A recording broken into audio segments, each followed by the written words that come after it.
नमस्कार। आज हम बात करेंगे एक ऐसे मामले की जिसने पूरे बरेली ही नहीं बल्कि पश्चिमी उत्तर प्रदेश को हिलाकर रख दिया। 13 महीने, 2 हत्याएं, एक आत्महत्या और एक नदी का किनारा। एक ऐसा मामला जो गुमशुदगी से शुरू हुआ, हत्या तक पहुंचा और फिर खुला एक 8 साल पुराना राज। आखिर क्या है बरेली के सतवन पट्टी गांव की वो एक कहानी जिसमें पॉलीग्राफ टेस्ट ने पूरा खेल पलट दिया। आइए शुरू से इसको समझते हैं। 8 जनवरी 2025 बरेली जिले के क्योलड़िया थाना क्षेत्र के सतवन पट्टी गांव में रहने वाले अजीज अहमद ने अपनी 16 बरस की बेटी की गुमशुदगी की रिपोर्ट दर्ज कराई। परिवार के मुताबिक बेटी अचानक घर से गायब हो। शुरुआत में पुलिस ने इसे एक सामान्य गुमशुदगी का मामला माना। गांव में पूछताछ हुई, रिश्तेदारों से संपर्क किया गया, आसपास तलाश भी की गई, लेकिन दिन हफ्तों में बदले और हफ्ते महीनों में, और बेटी का कोई सुराग नहीं। परिवार ने हार नहीं मानी। उन्होंने हाई कोर्ट में हेबियस कॉर्पस याचिका दाखिल कर दी। क्या है ये हेबियस कॉर्पस? हेबियस कॉर्पस एक लैटिन शब्द है जिसका अर्थ है शरीर को प्रस्तुत करो या व्यक्ति को अदालत के सामने पेश करो। वो एक ऐसा कानूनी उपाय या लीगल रेमेडी है जो किसी व्यक्ति को गैर कानूनी हिरासत से बचाने के लिए इस्तेमाल किया जाता है। अब जैसे ही हेबियस कॉर्पस दाखिल हुई, उसके बाद प्रशासनिक स्तर पर दबाव बढ़ा और जांच तेज हो गई। और जैसा हम सब जानते हैं कि पुलिस की तफ्तीश शुरू होती है कॉल डिटेल रिपोर्ट से। जांच के दौरान पुलिस को पता चला कि किशोरी कुछ युवकों के संपर्क में थी और सबसे अहम सुराग इसमें था मोबाइल फोन।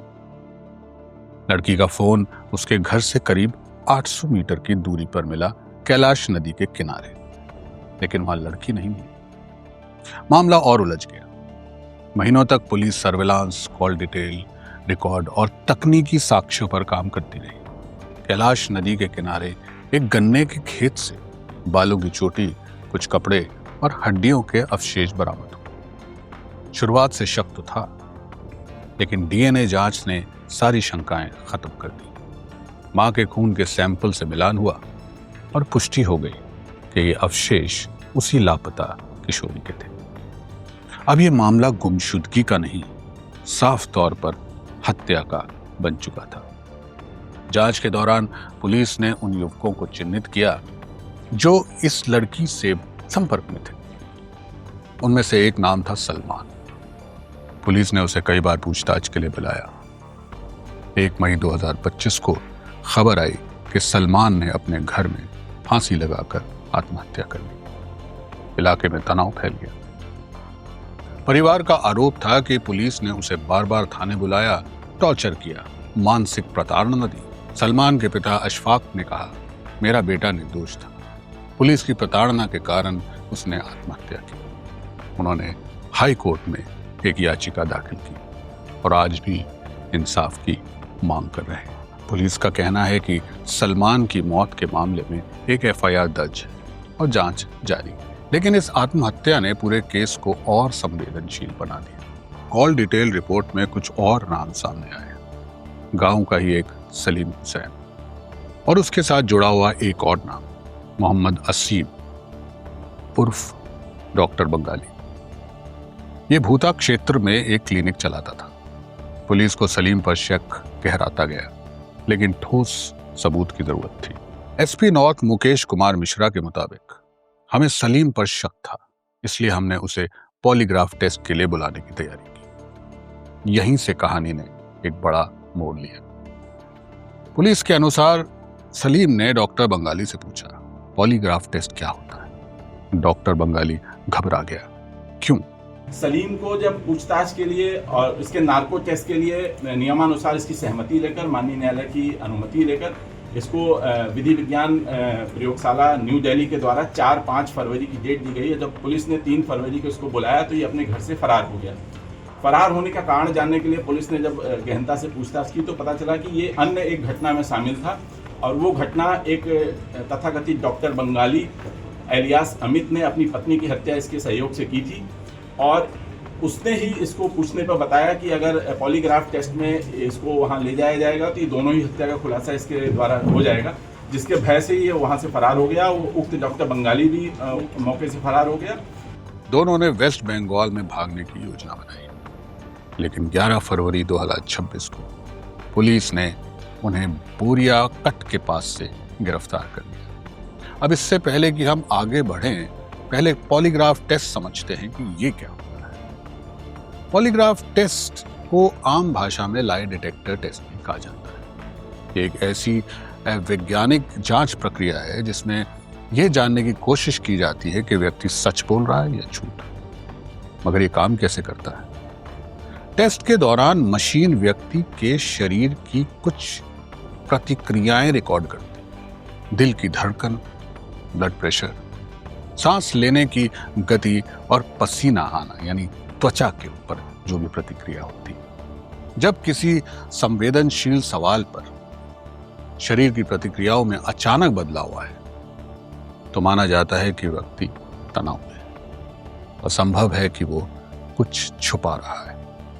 क्या ये पक्का सबूत होता है? जी नहीं। भारत में पॉलीग्राफ टेस्ट को अदालत में सीधे सबूत के रूप में स्वीकार नहीं किया जाता। ये सिर्फ जांच में मदद करने का एक तरीका है। और सबसे महत्वपूर्ण बात, किसी भी व्यक्ति का पॉलीग्राफ टेस्ट उसकी सहमति के बिना नहीं हो सकता। लेकिन इस केस में वो सहमति ली गई थी। पुलिस पूछताछ में सलीम ने कथित तौर पर कबूल किया कि उसने किशोरी को रात में घर से बुलाया, खेत की तरफ ले गया और गला दबाकर उसकी हत्या कर दी। शव को गन्ने के खेत में छुपा दिया गया। और दूसरी तरफ 2017 में डॉक्टर बंगाली की पत्नी की हत्या का आरोप भी सामने आ गया। बताया जा रहा है कि उसे भी कैलाश नदी के किनारे ही दफनाया गया था। हालांकि इस शव की बरामदगी अभी तक हो नहीं सकी, लेकिन दोनों मामलों की कड़ी एक ही जगह जाकर जुड़ती है, कैलाश नदी का किनारा। अब सवाल कई है, क्या पॉलीग्राफ टेस्ट का डर ही असली वजह था कि आरोपी भागे? 8 साल पुराना राज अब पूरी तरह खुलेगा? क्या डॉक्टर बंगाली की पत्नी का शव बरामद होगा?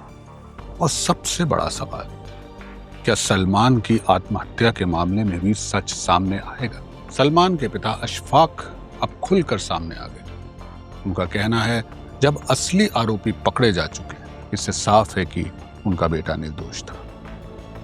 अब मुझे मेरे बेटे के लिए इंसाफ चाहिए, वो कहते हैं। 13 महीने की जांच, surveillance, DNA report, call detail report, polygraph की तैयारी और आखिर में 2 गिरफ्तारियां। लेकिन कहानी अभी खत्म नहीं हुई। यह हत्या का खुलासा हो चुका है, दूसरी के सबूत तलाशे जा रहे हैं और एक आत्महत्या अभी भी इंसाफ की प्रतीक्षा में है। बरेली का यह मामला सिर्फ एक क्राइम स्टोरी नहीं, ये एक सवाल है।